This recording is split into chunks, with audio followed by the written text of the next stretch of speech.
काय सांगा अरे मी सगळ्यापासून कंटिन्यू आहे साहेब. आज गिरीश मला सांग कोण पाहिजे मी पाहिजे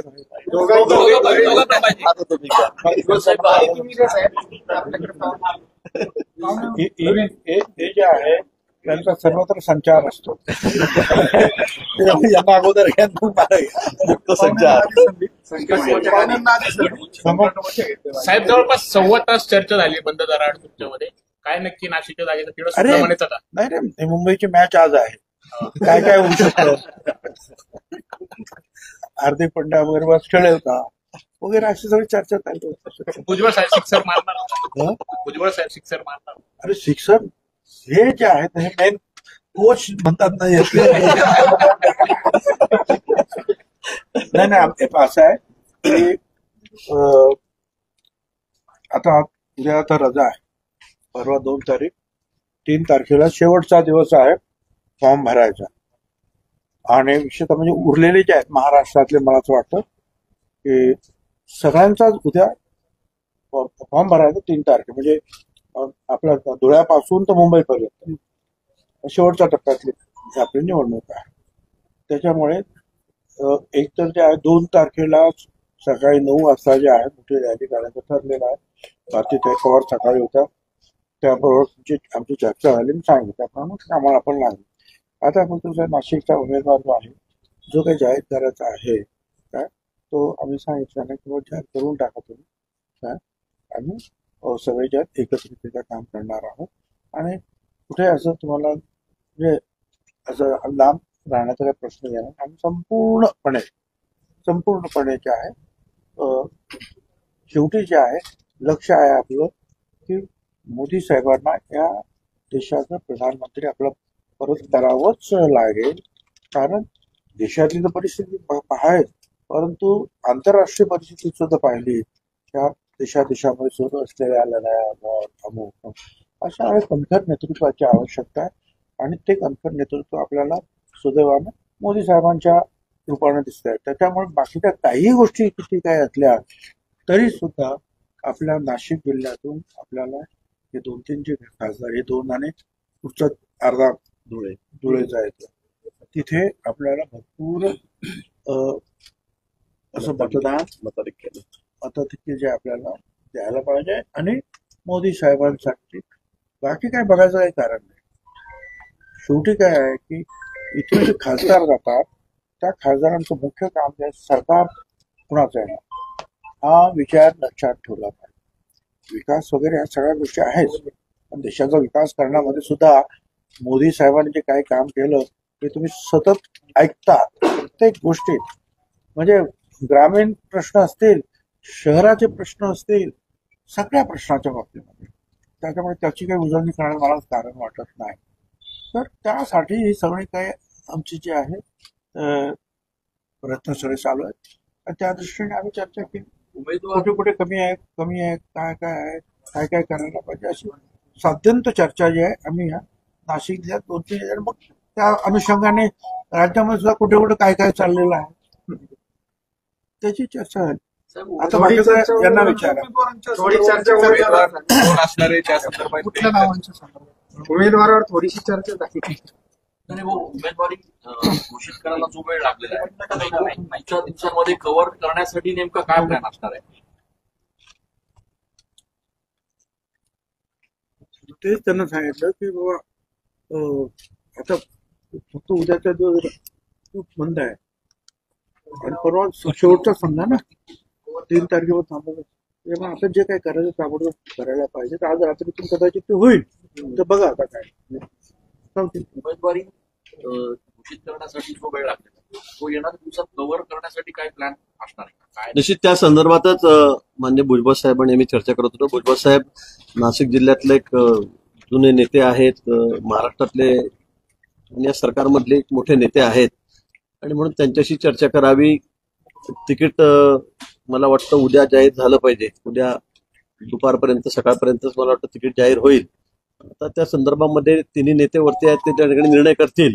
पण उशीर जरी झाला असला तरी आम्ही ठरवलेलं की या दोन्ही जागा, जसं भुजबळ साहेबांनी सांगितलं, तिन्ही जागा, मग धुळे मालेगाव पण त्याचा अर्धा भाग येतो, त्या तिन्ही जागा या महायुतीच्या ज्या ठिकाणी निवडून येतील, मोठ्या मताधिक्याने मला त्यांना निवडून आणायचं आहे आणि मोदींचे हात शेवटी बळकट करायचे आहे. हे खरं आहे. भुजबळ साहेबांनी सांगितलं की देशामध्ये नेता कोण आहे, कणखर नेत्याची गरज आहे. आज आंतरराष्ट्रीय स्तरावर जे सगळ्या घडामोडी घडतायत, त्यामुळे देशाला जर पुढे न्यायचं असेल, त्याला जर महासत्ता करायचं असेल, पुढे जाऊन सुपर पॉवर करायचं असेल, तर मोदींशिवाय पर्याय नाही. आणि म्हणून आमची त्या संदर्भामध्ये त्या ठिकाणी चर्चा झाली आणि आम्ही ठरवलेलं आहे सगळ्यांनी मिळून, महायुतीचे सगळेच आम्ही घटक आहोत, आम्ही ठरवलंय की या तिन्ही जागा मोठ्या मताधिक्याने निवडून द्यायच्या आहेत. उमेदवार कोण आहे? राष्ट्रवादीचा पण दावा होता, दिल्ली गटाचा दावा होता, उमेदवार कोणाचा असतो? मी तेच म्हणतोय की ते सिटिंग जागा जी आहे ती शिवसेनेची आहे. त्या बाबतीमध्ये भुजबळ साहेबांचं नाव आलं, त्यांचे नाव पुढे केलं गेलं, वरतून एक पुढे गेलं, पण काही अडचणी असतील त्यामुळे अजूनपर्यंत नाव किंवा पक्ष निश्चित झालेला नाहीये. मी पुन्हा सांगेल की उद्या मला वाटतं 10-11 वाजेपर्यंत 11-12 वाजेपर्यंत दुपारपर्यंत या नावाची घोषणा करता. आपल्याकडे वेळ पण नाही, कारण परवा फॉर्म भरायचा आहे, त्यासाठी तयारी करावी लागेल, कार्यकर्त्यांनी बोलावं लागेल. आणि म्हणून मला वाटतं उद्या सकाळी 10-11 वाजेपर्यंत या ठिकाणी नावाची घोषणा होईल अशी अपेक्षा आहे. कोणती नावं चर्चेत आहेत सध्या? आता ते काही सांगणार, अजून पक्षाचा चर्चेचा भाग आहे, कोणत्या पक्षाला तिकीट मिळणार आणि त्यानंतर मग उमेदवार कोण याची चर्चा होईल. पण काही असलं तरी पण आमची सगळी तयारी आहे, आमचे सर्व कार्यकर्ते तयार आहेत. आम्हाला फक्त नाव याचीच फक्त आता हे राहिलेली आहे.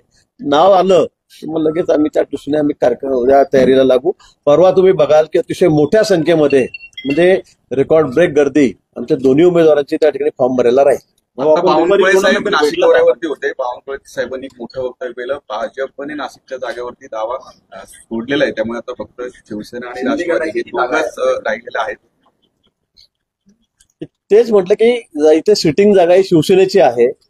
2 टर्म झाले शिवसेनेचा खासदार या ठिकाणी आपणही बघतात त्या ठिकाणी, आणि त्यामुळे त्यांचा क्लेम आहे, यात काही दुमत कोणाचं नाहीये.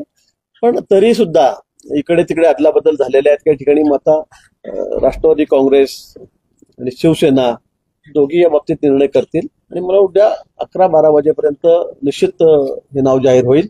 आता वेळ तेवढा कमी आहे. दुपारी कोणाला तरी भेटलात, एका महंताला भेटलात दुपारी 2 वाजता. बोललो ना, तुम्ही दाखवत सगळं, आता किती दाखवत. काय नेमकं 1.25 तास चर्चा झाली 3 मतदारसंघांच्या बाबत. त्या 2 मतदारसंघांमध्ये तुमच्याकडे चेहरा आहे, मात्र नाशिकच्या बाबत कुठला चेहरा किंवा कुठले चेहरे डोळ्यासमोर ठेवून चर्चा झाली, पुढची रणनीती ठरवण्यात आली? नाही, आधी तर पक्ष कुठला हा विषय महत्वाचा. मी परत पुन्हा ते सांगतो, तुम्ही मला परत ते विचार, त्याआधी पक्ष कुठल्या पक्षाला जागा जाणार आहे हा विषय महत्वाचा आहे. तसं बघितलं तर शिवसेनेची जागा सिटिंग आहे, त्यांचाही क्लेम आहे, परंतु काही ठिकाणी अद्यावलाबद्दल जागेची झालेली आहे, त्यामुळे ही जागा आधीच राष्ट्रवादीला सोडावी. भुजबळ साहेबांचं नाव पुढे आलं, नंतर पुन्हा त्यात काही बदल झाला, तिकडच्या जागेमध्ये बदल झाला, म्हणून मग ही जागा पुन्हा शिवसेना क्लेम करायला लागली.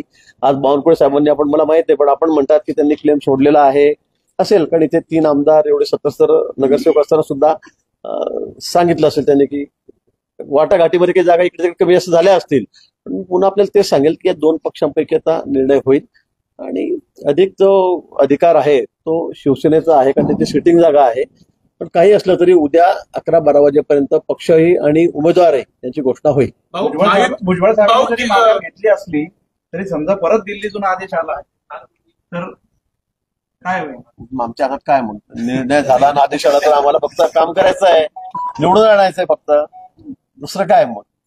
भाऊ, भुजबळांच्या माघारीनंतर खरं तर ओबीसी नेते अनेक नाराज आहेत. समता परिषदेच्या अनेक ठिकाणाहून उमेदवार उभे राहणार आहेत आणि ओबीसी मत नको आहेत का महायुतीला, असं देखील एक ट्रेंड जो आहे तो सुरू झालेला. नाही, असं बघा, देवेंद्रजींनी आधी सांगितलेलं आहे की आम्ही तरी म्हणजे भाजप आणि ओबीसी यांचं नातंही सांगितलेलं आहे.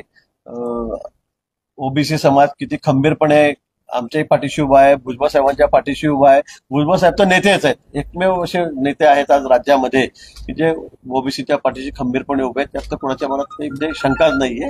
आणि म्हणून तात्पुरता असेल, होईलही तिकीट न दिल्यामुळे समजूत काढू सगळ्यांची आम्ही, काळजी करू नका. नाराजी असेल, पण मला वाटतं की शेवटी मला वाटतं आम्ही सगळे एक दिलाने एक मनाने त्या ठिकाणी लढू. आणि मी पुन्हा सांगेल की मागच्या वेळेपेक्षा जास्त मताधिक्याने आमच्या या तिन्ही जागा यावेळेला निवडून येतील. शांतिगिरी महाराजांनी म्हटलंय की महायुतीकडून मी अजूनही इच्छुक आहे, मी मागे हटणार नाही. आजच त्यांनी दुपारी हो, मग मी आज त्याच्याशी बोललो, आपल्याशी त्यानंतर बोललो. माझी आणि आदरणीय शांतिगिरी महाराजांची त्या ठिकाणी भेट झाली. बऱ्याच वेळची आजवर चर्चाही त्यांच्यामध्ये झालेली आहे. त्यांनी आग्रह धरलेला की बाबा मला या ठिकाणी जागा लढायचीच आहे. एक फॉर्म त्यांनी शिवसेनेचा भरलेला आहे. मला वाटतं त्याबद्दल तसं असेल आणि जागा जर शिवसेनेला गेली तर माननीय मुख्यमंत्री मोदी त्या बाबतीमध्ये निर्णय घेतील. आपण दोघंही ज्येष्ठ नेते आहात, अनेक निवडणुका आपण पक्षांसाठी जिंकून दिलेल्या आहेत. दोघंही नेते एकत्र येणाऱ्या दिवसांमध्ये कशा पद्धतीने प्रचार करणार आणि किती ताकद लावणार, जेणेकरून हा जो मधला गॅप आहे तो भरून निघेल? आम्ही पूर्ण ताकदीने या ठिकाणी लढणार आहोत. अतिशय चांगल्या पद्धतीने नियोजन करणार आहोत. आणि मी पुन्हा सांगेन की गेल्या वेळेपेक्षाही जास्त मताधिक्याने आम्ही या तिन्ही जागा, धुळे, मालेगाव, दिंडोरी आणि नाशिक, या तिन्ही जागा आम्ही निवडून आणणार आहोत. भाऊ जळगावला आणि तुमच्या सगळ्यांचं सहकार्य आम्ही घेणार, काळजी करू नका. जळगावला रक्षा खडसेंसाठी एकनाथ खडसे हे बैठका घेतात अशीच माहिती आता समोर आलेली आहे. काय वाटते, एकनाथ खडसे जे आहेत ते भाजपमध्ये देखील प्रवेश करणार अशी मध्ये चर्चा होती. त्यांच्याकडे मला समजतच नाही. मुलगी राष्ट्रवादी काँग्रेसची महिला आघाडीची विंगची अध्यक्ष आहे. सध्या खडसे साहेब कुठे हे मला माहित नाही. त्यांनी राजीनामा दिला अशी बातमी तुम्ही छापतात, दाखवतात, दिला का नाही मला हे माहित नाही. आमच्या रक्षातही आमच्या भाजपच्या खासदार आहेत आणि आता त्या उमेदवारही आहेत. त्यामुळे परिवारामध्ये खूप गुंतागुंत आहे त्यांच्या सगळी पक्षाची कुठल्या, त्यामुळे ते मला माहित नाही. आणि मी सध्या जळगाव जिल्ह्यामध्ये, मी सध्या बाहेरच राज्यभर फिरतोय. मी 2-3 दिवसांनी जळगावला जाईल, त्यावेळेला मी माहिती घेईल प्रवेश का रखडला त्यांचा नाही ते मला माहिती. त्यांचं मी सांगितलं किंवा त्यांचा संबंध डायरेक्ट PM साहेबांशी आणि अमित भाईंशी, नड्डाजींशी आहे मान्य. त्यामुळे ते आम्हाला खाली विचारत नाही, तसं तिकडचा काही संबंध येत नाही आमच्याशी फार. त्यामुळे वरतूनच त्यांचा निर्णय होईल काय असेल. ते भाजपच्या उमेदवाराच काम करतायत तर तुम्ही त्याचं स्वागत करताय? ते भाजपच्या उमेदवाराचं काम करत, ते घरातलंच काम करतायत. ते घरातलंच काम करत आहेत. रक्षाताई आमच्या त्यांच्या सुनबाई आहेत. आता पुन्हा मुलगी त्यांची शरद पवार साहेबांकडे आहे. पुन्हा विधानसभा आली की मग ते तुतारी वाजवतील, त्यावेळेला 2 महिने आपल्याला दिसतील. त्यामुळे ते पारिवारिक काम आहे त्यांचं सगळं. त्यांना काम लागून घेतलं. आपण बोलू आणि ते ऐकत बसू. हे घेऊन गेल्यावर